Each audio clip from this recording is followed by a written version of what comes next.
its own sweet song. Wake up, you sleepyheads, get up, get out of bed, cheer up, the sun is red, live, love, laugh and be happy. What if I'd been blue, now I'm walking through fields of flowers.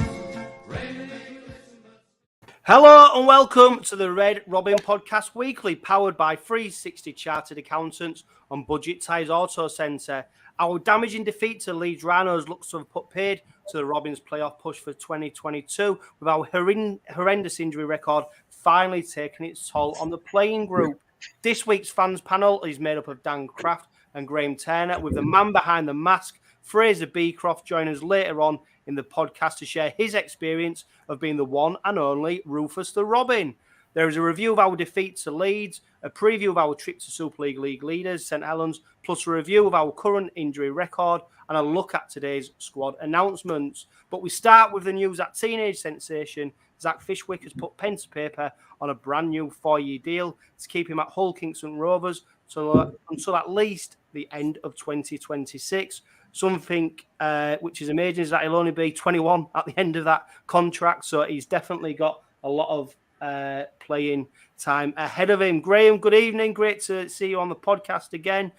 Your reaction to news that 𝗟𝗲𝗲𝗱𝘀 is going to be a Robin for at least another 4 more years? Yeah, evening, John. I think it's fantastic tying young Zach down to that. I think we've seen the glimpses this season in the last 6-7 games or so of how he's performed, and I don't think he's taken a backwards step. I don't think he's let anybody down. And when we talk about throwing youngsters in, we've had to throw him in a key position in the front row, and I think he's done pretty well in the minutes that he's been given so far. So to give him that security that he needs for the next 4 years to be part of this group, I think hopefully we'll see him progress, get even better, learn even more, become even bigger and stronger, and hopefully start causing a lot more damage when he gets to play more minutes, when he can physically develop and become a starting prop within a hopefully a strong team around him. Yeah, and Dan, obviously he's made his debut probably a lot earlier than many supporters expected, maybe a lot earlier than the coaching staff expected, but in his 4 appearances for the Robins, he's definitely not looked out of place, has he? And I wonder if that 4-year contract, maybe there's been a few clubs sniffing around, a few rumours going around, and Rovers actually quick to tie him down, because we certainly don't want to lose a player with his potential. No, like you say, he hasn't looked out of place at all, has he? He's been, forget the lad's 17, don't you? I know he looks about mid-30s, but he's held his own, hasn't he? There's some big boys running at him. And for a lad that can't even buy a beer yet, he's done well, hasn't he? Yeah, it's good to tie him down, though. You need the young lads that are coming through our academy tying down like that. You look at Saints of the world; they've got this conveyor belt of players coming through their academy, and that's why they're successful. I've said it before. If you get injuries, you need to be able to pop your reserves, your academy players in there, and that's what Saints do so well, and that's why they're at the top of the tree. That's what we need to be aiming for. Our academy players able to just slot in like 𝗵𝗆 has. And do a job and not look out of place. Yeah, 100%. And Willie Peters has had his say on the announcement. He said Zach is a talent who has a bright future in front of him, providing he works hard and makes the necessary sacrifices to be a successful Super League player. The long-term signing of Zach highlights the importance we have at Hull KR to develop from within, which is vital to sustain success. I suppose, Graham, the only caveat to this announcement is the expectations of supporters, I suppose, in that Zach's not the finished article yet. He's still very raw. He's still got a hell of a lot of learning ahead of him. And yes, he probably will feature a lot more next season, but probably don't expect to see him week in, week out yet. Or is that being a bit too negative? No, I think it's fair. I think you've got the position he plays in, the physicality of that position, and the sort of transition between the youth that he's been playing and moving up to academy and level and now into Super League. I think you've got to manage that carefully so that you don't damage him in the early formative years when because he will still physically be developing. He's by no means the finished article physically. So I think you've got to look after that carefully. You've got to manage that. And like you say, he's still only going to be 21-ish when he comes out of this contract. So after 4 years of being well managed and the appropriate amount of game time under his belt. And yeah, I think you'll see more of him next season, but I wouldn't want him to be in the firing line every single week if it meant in the long term it was going to burn him out and destroy him before he's even got a really established career under his belt. Yeah, and I suppose the danger of playing too many minutes too early is that it puts him more at risk of injuries. And of course, Dan, we've seen, haven't we, this season, how injuries can take the toll on the squad and on individuals. And, probably Zach will be protected and he'll probably... I wonder if he'll go out on loan maybe, or whether he'll still feature for the academy side and the reserves, etc. Because we've seen a number of forwards and other promising youngsters feature in the Championship, and that seems to give him a really good grounding.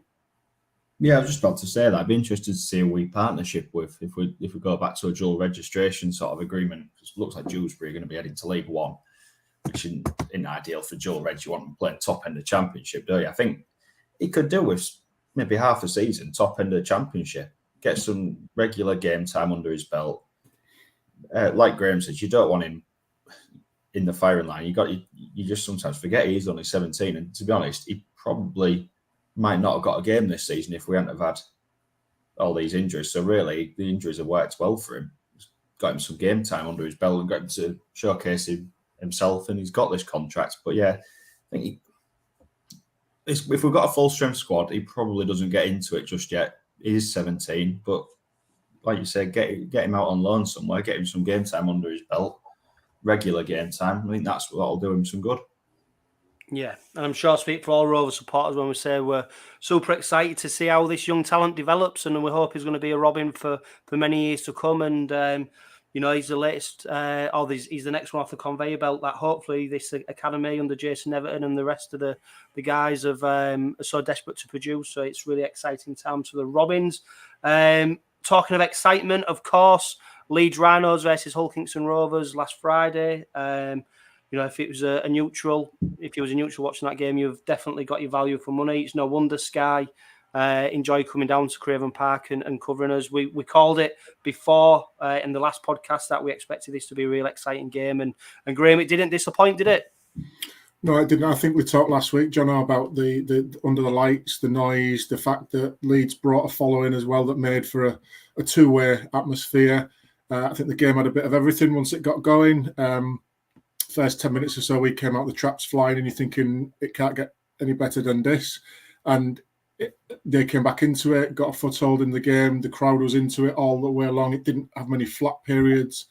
So I thought, yeah, all in all, it was a fantastic advert for the game of rugby league. A bit of everything, bit of handbags as well, dare I say. A bit of controversy, some plenty of points. And unfortunately for us, we just came on the wrong end again, as we predicted, of a fairly close game last week. Last Friday.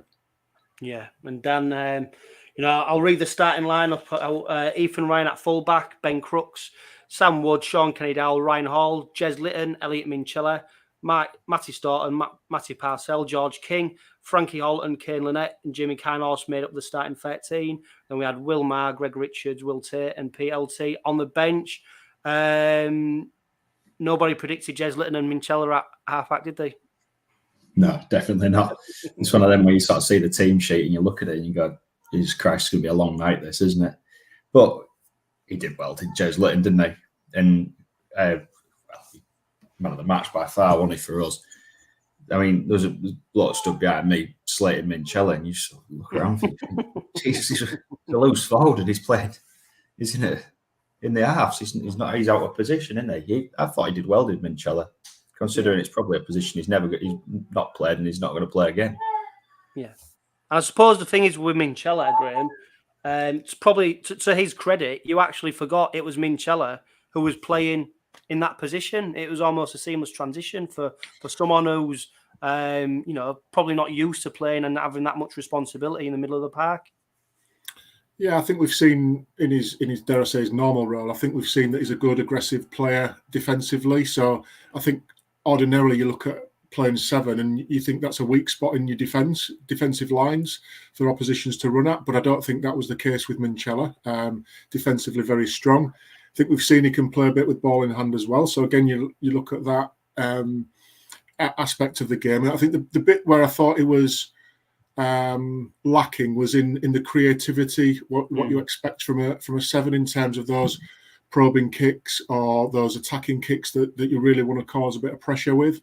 I don't think he had that in his locker. I think probably recall 1 or 2 that were sort of wasted kicks, which, Jes Litton, to his credit, absolute credit as well, executed in the first half. I don't think that part of Minchella's game, which is not his normal game, by the way, I don't think that was to the fore. But you're right. I don't think he looked out of place playing there, but I don't think he did enough as a 7, pure 7, to excite you either. No, and it's 2 pivotal positions, Dan, and I'm no doubt at the start of the week they probably expected Milnes, maybe Mikey Lewis, to be featuring there. Lewis, obviously, a doubt with his ankle injury as he recovers from that. But Milnes was probably nailed on, and then of course to get a rib injury, I think either the day before, it just puts everything into disarray, doesn't it? And like Graham said, as basic and as well as sort of Minchella played in that role, even though he wants to adventurous, was so fortunate that Jes Litton was right on his game from the start. Yeah, well, if you've trained all week, haven't you? We assume Milnes in the half. So you don't know if Lewis has been training, if he's been in full training, hasn't he? But you don't know if he's always been part of the game plan was to leave him out. But yeah, I think the fact that Litton was on his game probably did save us a bit. Like Graham said, some of these little grubber kicks that he was popping through into the in-goal area just perfectly weighted. You don't get that sometimes from your regular halfback, do you? It was exceptional. But I think you do lose that if you've had to have a makeshift halfback partnership. You lose that sort of everybody knowing what's going to happen. You lose that game plan in a way if it's a bit last minute. I think it did show that it was a bit slow at times. There was a couple of people not really knowing where they needed to be. I suppose as well, you lose that with Coote not playing at fullback, don't you? You lose that in directing people around the park. PLT is going to be a great player, but has he got that? Is he in at that stage of his career where he can start directing the defence and moving into the attack like that? So it's interesting you mentioned Lachlan Coote as well, Dan, because prior to the game, there was a bit of a debate who exactly might fill in at fullback. Like you said, Lachlan Coote injured, hopefully back for the Saints game. Ethan Ryan, Ben Crooks, PLT, even Will Tate maybe, all were getting mentioned. Graham, Ethan Ryan at fullback with Ben Crooks on the wing, was that expected? Was it a bit of a surprise to see Ethan Ryan there? Because he has been doing so well on the wing, hasn't he? He has, yeah, and he's scored, in the last 4 or 5 games on a trot. So I think we've lost his prowess out wide, but there must have been something. I think defensively he's held up pretty well, which maybe got him the nod over and above Crooksy. But yeah, I think you can make a case for either or. You've probably got lots of pluses for one and a few negatives for the other. So I don't think it really mattered either way, which way round they went. But I think with Ryan there in that broken field, you've got that unpredictability. He's rapid, as we know. He can change direction quickly. I think there's maybe just that was maybe the reason why that he got it over Crooksy. Yeah, definitely. And fantastic start to the game, Dan. 6-0 up after not very long. Matty Parcell's shown everything that he can do, close to the line. Absolutely phenomenal, isn't he, when he gets close to that try line? And, them opening few minutes, Rovers were absolutely on fire, wasn't they? Yeah, well, I think Leeds touched the ball once in the first 8 minutes, didn't they? We had one set in the first 8 minutes. He always seems to terrorise Leeds, does Parcell. It's almost like he's getting his own back in a way. But yeah, near that line, you can't give him space, and that's what they did. They gave him space from dummy half, and he's just going to go from there, isn't he? Yeah, and Graham, it wasn't long before Rovers were in again. We've already talked about Jes Litton's kick in, perfectly executed kick, and the returning Ryan Hall has an easy job in the end to go over the try line. Sam Wood, unfortunately, misses the kick, but 10-0, and Rovers were great value for that at that stage, wasn't they? Yeah, absolutely. As Dan said there, I think Leeds maybe touched it once to kick off after we scored the first one, and that was it. And we picked up on the fact that in that first 10 minutes, Leeds had no line speed whatsoever. They were almost taking a step backwards to conserve energy. They knew that this wasn't their time, and they sort of rode that storm and not only managed to concede the 10 points, but yeah, Ryan Hall against his old club as well. It just showed you that he can still score tries, as well as what we've been lauding him for over the last few weeks of his backfield play and bringing the ball out there. He still knows where that try line is, and it was something good to see. And I watched it back a couple of times on playback as well, about that creativity that we just talked about 𝗟𝗲𝗲𝗱𝗀 as well, and the inch perfect grubber kick as well, going through the defensive line for in Ryan Hall's terms a relatively straightforward touchdown. Yeah, excellent. And joining us now, we should have Fraser. You okay, mate? Yeah, good. Thanks, John. Or yourself? Yeah, I don't recognise you without a big red mask on, so I was a bit unsure who you was. So for anyone who's listening on podcast, don't worry, Rufus not turned up in his full gear for the podcast. To be fair though, we all face Fraser. No wonder you spend so much time with a Rufus mask on. Face for radio, isn't it? I think. No, but great for joining us, mate. We're just going through obviously our defeat to Leeds. We just talked about the opening stages. One thing we haven't mentioned yet, it was sandwiched in between two Rovers tries, was Sean Kenny-Dowell going off. And he was obviously a huge loss for the rest of the game, wasn't he? Yeah. I must admit, at the time when it happened, I didn't think he was going to get back up, and carry on straight away. But with SKD, a few times this season, he's gone down, and he's really reluctant, I think, to leave the pitch. He's hard as nails, but it's a huge loss, because he's just. I mean, I must admit, sometimes I just quite find it so funny how we literally go to the left almost every time in attack, which I find sometimes a bit frustrating, actually, because it must be quite easy to read. But on the other hand, when you've got Lynette, obviously now he's back, Kenny-Dowell, Hall, it's just like, in one respect, why wouldn't you just go that way so often? Obviously, he's just really the turnaround in his form since last season is just, it's unbelievable. He was really struggled last year, but I think he admitted himself he'd not had a great pre-season. He wasn't as fit as he could be. And in this season, he just looks leaner. It's another one of them where you'd love to have had him 5 or 6 years ago when he was really at his peak, but he's still been unbelievable this season. His offloads, a step, and just on the pitch, it's just probably just good having him as a leader on there. It's just a voice, I would imagine, is really good, and for the young guys to play around him. So it's going to be a real struggle now without him for these last 4 games. Yeah, he's got a huge influence in the team, and we maybe saw, Graham, a glimpse of what we could expect from Leeds later on in the game when Brad Dwyer goes over for Leeds' first score of the game. Found some gaps in the Rovers' defence, and obviously that turn of pace just left Rovers reeling. And later on in the game, Brad Dwyer became a big feature, didn't he? Because that pace around the ruck, Rovers were struggling to deal with at times. Yeah, it's sort of what Parcell does for us, Dwyer did for them. And I think with Blake Austin turning up as well and playing, and the fact that we had a big hole down the middle for that particular try didn't bode well. It told me that we weren't switched on. It told me that we were tired at that particular point and not connected in defence in any way. So that was a little bit of a warning sign early doors. And then I think, as you quite rightly say, between Dwyer, Myler and Austin, I think the three of them were a lot clever and a lot smarter than just Parcell and Litton for us, and three outsmarted too, in my opinion, in terms of the game management. Yeah, and Dan, though, Rovers could have crumbled at that stage, and it could have been another Leeds try. But credit to him, 𝗟𝗲𝗲𝗱𝗀, another kick through. Kane Lynette goes in for the try, and to be fair, that east stand exploded. I mean, Fraser, you'll be able to tell us how loud that noise was because you'll have been stood close to it. But Dan, how important was it for Rovers at that stage to make sure that they went in straight after Leeds' try? No, it's vital, isn't it? You can't let them get a roll on. Like you say, with the Dwyer try, it was just a constant roll on until he found the gap in the defence.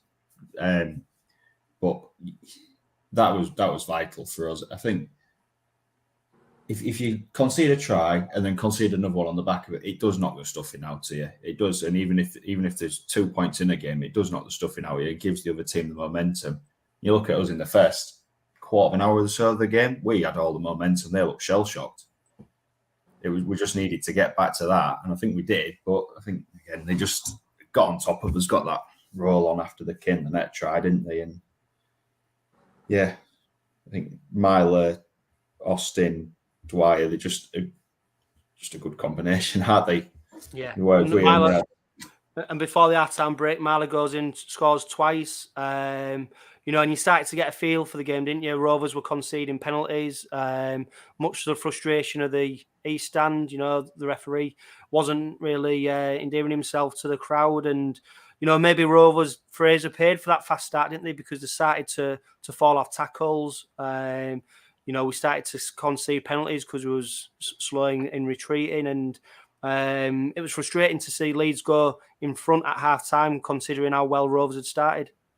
Yeah, it was. Like when you watch it back, it was just set after set after set. When it was Justin Morgan days, like build pressure. I think the difficulty is with just such a makeshift side at the minute with that many players missing that you've not got that continuity in defence. Players are probably playing who maybe shouldn't be.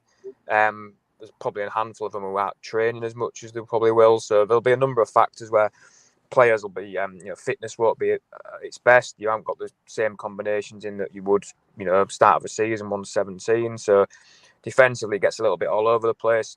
I thought the effort though was there literally from minute 1 to 80.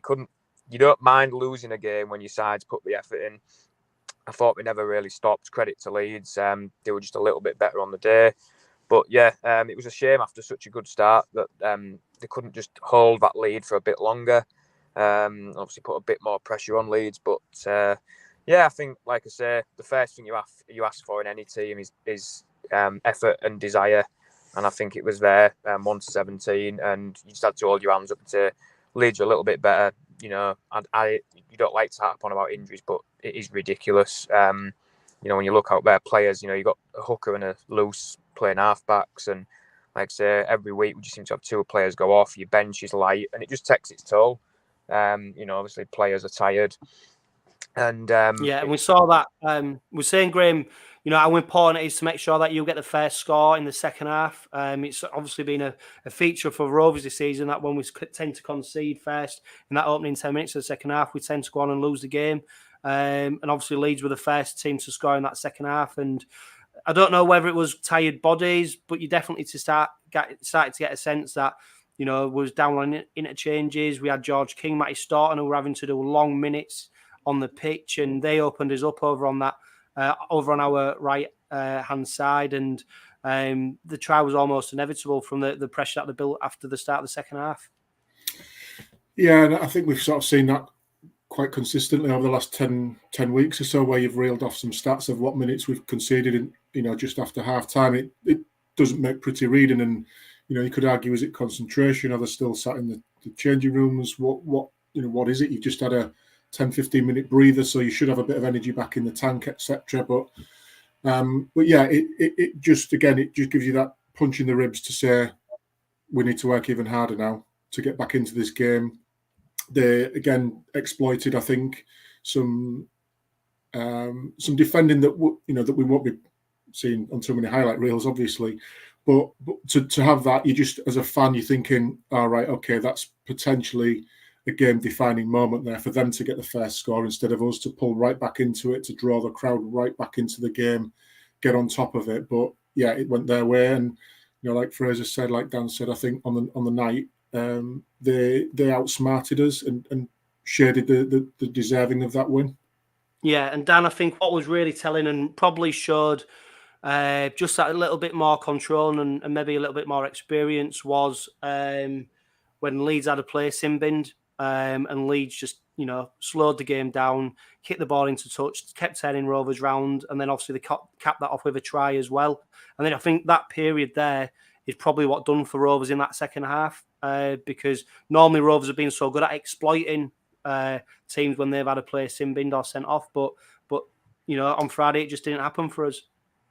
Yeah, but it's a simple game, isn't it? 13 on 13, you go down to 13 versus 12. There's a gap somewhere in the line. Problem is we didn't get the ball anywhere in decent field position because they just kicked us to death, didn't they? They just little grubber kicks into touch. It was just so simple, but it won them the game in the end. From my point of view, that was what won them the game. We could not get in any sort of ascendancy when they went down to 12 men. And it was, you'd like to say it was refereeing decisions, blaming things like that, but it wasn't. It was just how great their game management was at that point. Players like Austin and Myler, just sensible, drill it into touch. That's all they needed to do. Just wait out the 10 minutes till they get back to full team. Yeah, it was staggering really as well, because Blake Austin was hobbling around that pitch, limping round, but yeah, he still was able to have such an important and key role for his side, despite obviously being injured. But credit Fraser to Rovers, you know, I think that's what we've really enjoyed with this Robin side on many occasions this season, especially on Friday night, is they just don't give up today. Sam would atoned for his error, which led to the Leeds try. He goes over, and with 10 minutes remaining, the score's 28 points to 20, and all of a sudden you're starting to feel like, you know, if we can get another try here, that we've got a sniff. Yeah, it was. We had a couple of sets, I think, where you just thought, if we can get one, it was one of them where I think if we get one, I think we'll get another, because the crowd would have just really lifted. Obviously, it would have given all the team a lift. And I think the difference was, like I say, you mentioned about Austin and Myler, and it's no disrespect to, you know, was out there for us, but they've got genuine halfbacks out there, and that's a massive difference. I thought first half, especially Lytton, his kicking was incredible. You know, for not someone who's not supposedly a half, Menchella. Second half wasn't quite so good. A few kicks were a little bit poor. Like, you know, one was straight, I think, over the try line, which was caught. Quick tap 20, and a couple of times was a little bit slower getting kicks away. But you know, again, they're a hooker and a loose forward. They're not recognised halfbacks. So yeah, it was a shame they couldn't get that that next try just for a bit of a grandstand finish. But yeah, it wasn't to be. But like I say, I come away reasonably quite happy and proud, because it was such a good effort where, you know, if you go and your side doesn't put the effort in, that's when you can't stomach it for me. Yeah, and I suppose, Graham, and I know you've already mentioned it, is that does our style of rugby league, the way we play, does that sometimes work against us in the way that we are so gung-ho, blood and thunder, off the cuff, you know, quick rugby, that when actually we do need maybe just to control it, slow it down and be a bit more decisive, and, you know, we don't seem to have that ability to do that, you know, albeit with a horrendous injury record, players playing out of position, you know, etc., etc. Yeah, I think that's the caveat, the asterisk, whatever you want to call it, is that we have got, as Fraser said there, we've got a 9 and a 13 playing in key roles, pivotal roles. I think the rationale you just shared there about how we play the game, I think that'll win you many fans in the way you play it. It might not help you on the league ladder in terms of teams will outsmart you, and that was evident on Friday evening. I think with certainly with Austin and Myler, of two very experienced halfbacks, I think what they're able to do that we aren't is able to play the game, but almost remove themselves from the game and understand what's going on at certain key points in the game, and then alter plans accordingly. Whereas I don't think we've got anybody that's currently able to do that for us. Everybody's too busy playing the game because it's not, maybe not the natural half's position, so they're busy just doing the game without being able to step away and look at what period of the game we're in. Are we up, down on the scoreboard? Are we ahead in the momentum? Are we against it? How do we need to adjust? I just think that's some of the smartness that we're missing at the minute. And when Lewis develops and gets more experience under his belt, Milnes, etc., Abdul comes back. I think Abdul's probably the one who has demonstrated that in the past, and that control of knowing when to do what Austin was doing to us in just smashing it 40, 50 yards downfield and pinning us back in our 10. I think that's the game that Abdul can bring to us. And I think we're just missing that at the minute, of somebody who can just step outside or step away from what's going on in the game, have a look, praise it, and then react accordingly on it and distribute the plans to the rest of the players, rather than just the blood and thunder bit all the time. We can't keep doing that. Yeah, definitely. And, a few players who deserve special praise. Ryan Hall on his return scores a try, 14 carries, 165 metres, with an average gain of 12 metres. Of course, 𝗟𝗲𝗲𝗱𝗏, Danny Maguire is tipping him for England honours, saying he's one of the most underrated players in the competition. I think Was that three on the back of me players. bigging him up last week, Jono? Well, there you go. Danny's been listening to me. Yeah, maybe people are listening, aren't they? Maybe. Three players who I think really typified how we had to dig in, especially when you consider Greg Richards went off with a hamstring injury. He's out for the season. But Matty Staunton, George King and Will Maher. Will Maher ended up being the only recognised prop on the bench. Matty Staunton, 41 tackles, 144 metres from 15 carries.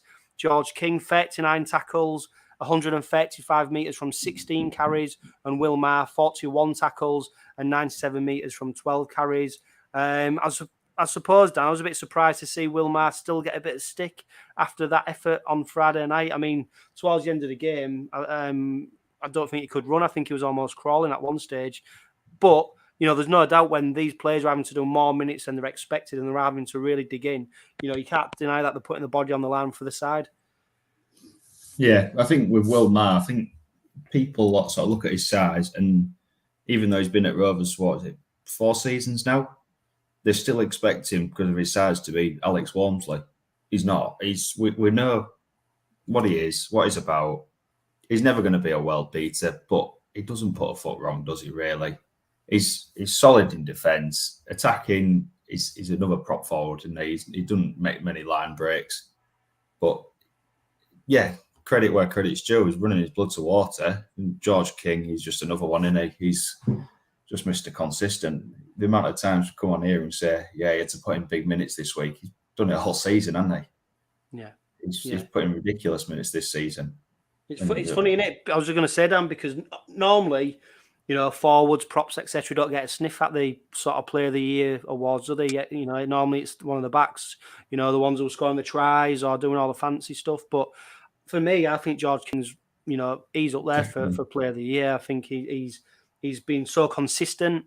I can't think of one bad game he's had, and he's so dependable that I definitely hope he gets an award of some kind at the end of the season, because he's absolutely, you know, like you said, run his blood to water for the club. So it's going to be interesting to see what happens with there. 2 other players, Fraser, who deserve a special mention.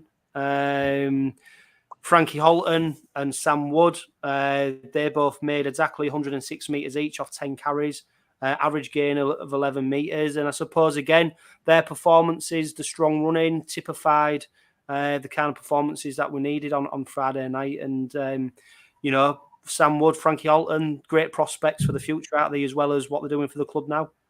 Yeah, Frankie's, I saw a little bit of him back in the last season, a couple of games for Featherstone. I thought he looked terrific back then, and he just stepped up. Like, you know, looked like he's been playing in the Super League for a few years. Big, strong. He hardly ever misses a tackle. He's chipped in with a few tries as well. He just looks like, I say, he's been here for years. He's a massive signing. I think he's only going to get better. I'm glad we tied him down to a long deal, to be honest, because I think clubs would have been circulating. There was NRL rumours. I don't know if that was just agents getting his wages up a bit, but I'm a big fan of Wood as well. I've actually got him in my fantasy team, and as one of my centres, and I like him. He's been a bit unlucky a few times. Where I think there's 2 or 3 occasions. There was one maybe in Toulouse, and there was another game.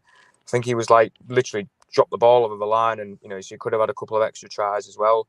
I think the best way you can describe him is quite raw, and that's not a criticism. I think there's more to come from him as well. I think he's definitely going to be, if he improves and, you know, fixes his all-round game, brings it together and starts scoring more tries, again, there's a real find there. And he struggled his first game on the wing, but he didn't let it affect him. It could have knocked his confidence, but I think he's best at centre. But, you know, again, another player who's filled in at second row. And again, you can't fault someone who's really dug in and give their all, and he's played the majority of games, you know, like King. So, no, I think he's been a really good signing, and I'm hoping he kicks on and he's even stronger next year. Yeah, Sam Wood, Graham, obviously he came up with the error on Friday night, but, you know, quickly responded by scoring the try. I suppose we forget about how young he actually is, and like Fraser said, he is very raw. He's got all the assets, so hasn't he, to play in a number of positions. And For me, he's definitely someone that we want to keep for the good few years now, because I think there's a real player in there, and it'd be interesting to see once Willie Peters comes in, the work he does with him, where he might feature next season. Because, like we said, he's got the assets and he's already played in a number of positions for the club. Yeah, I think we've seen him on the wing, we've seen him in centre, we've seen him in the back row. Again, his physical size says that he could do any of those jobs, and if he, as he matures as a person as well, physically, if he can add some strength to his game as well, again, like Fraser highlighted, I think he could be a really good prospect, a really prolific scorer of tries. He's relatively quick as well. Defensively, he's okay. I presume that everybody can improve on defensive, individual defensive work. But yeah, he's got all the attributes there. You say he's a young guy as well. He's learning as well the game. I think I've seen him a few times when he played for Huddersfield against us, and he always seemed to have a good game against us for that. And he caught the eye a couple of seasons back. So yeah, if he continues to develop, look, mistakes are going to happen with every single player. It doesn't matter who you are. It's how you bounce back from them. So he put that one to bed quite quickly, and managed to get over the line and, like you say, atone for that one. So let's think about the positives on this one. He's going to be a good player for us for the future, I'm sure. Yeah, that Wigan game seems a long time ago now, doesn't it? When you think back to them couple of mistakes what he's made. But Dan, we'll just wrap up this game. It's difficult, I suppose, to put it down to one moment, one error. But for me, the reason we probably didn't go on to win was the loss of Sean Kenny-Dowell so early. For me, I think if he stays on the pitch for the full game, I think we have enough there to beat Leeds. I don't know. What do you think? Yeah, it's a tricky one, isn't it? I think they did target that edge as soon as he went off, didn't they? They started targeting that edge. They knew there was a gap there. I don't know. Picking a moment where the game went, I think it was probably them going into half-time in the lead. I think it knocked the stuffing out of us, that. I think, and possibly the try after half-time. Yeah, the try after half-time. You needed the fans to get behind you. Like when you saw there was, towards the end of the game, we got him with a sniff after Sam Wood scored.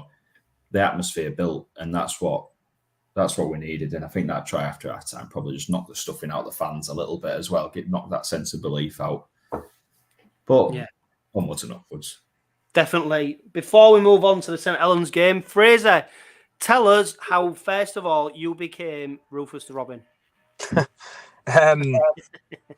I've gone all my life from being young, so I've always been at games, literally home and away. Barely missed a game since I was born. We were coming back for a game once. My partner's granddad used to take charge of the ball boys. I think Leo used to be the mascot many years ago, wasn't in for whatever reason, and they just asked if I'd be able to do it, but asked if anyone knew could do it, so I did it. It was a really good game. It was Castleford, and I think we won the game with a penalty in the last minute. I think Dobson, off memory, kicked it from the halfway line. So it was a real good buzz. So that was just one game back in about 2010-ish. Next season, back as normal in East Stand. We did the last 3 games of Justin Morgan's era. Again, Lee had finished, so they asked if I'd stand in. So I got to do the last game under Morgan. I had a really good record at first. We won the first 3 or 4. So I thought that won't last long. Did Justin's last game, really good against Cass at home. Again, big game, big on a night. And then they just said, would you like to sort of carry it on? So I said, yeah, I thought maybe do it next season. And then 12 years later, still doing it. So obviously, it is a buzz. If I've ever done the odd away game and not done, you sort of do miss that buzz. You said earlier about the noise. It can be incredible at times when you're on the pitch. A few standout moments. When you get last minute tries. Obviously did magic when Hodgson scored. It's as close as you can be to probably being a player and being amongst it. Obviously, 𝗂𝗏 when it was my own fault for starting the pylon in the corner when he scored, and there was probably worked out about 150 stone on top of us when he scored against Hull. So that was quite a funny moment.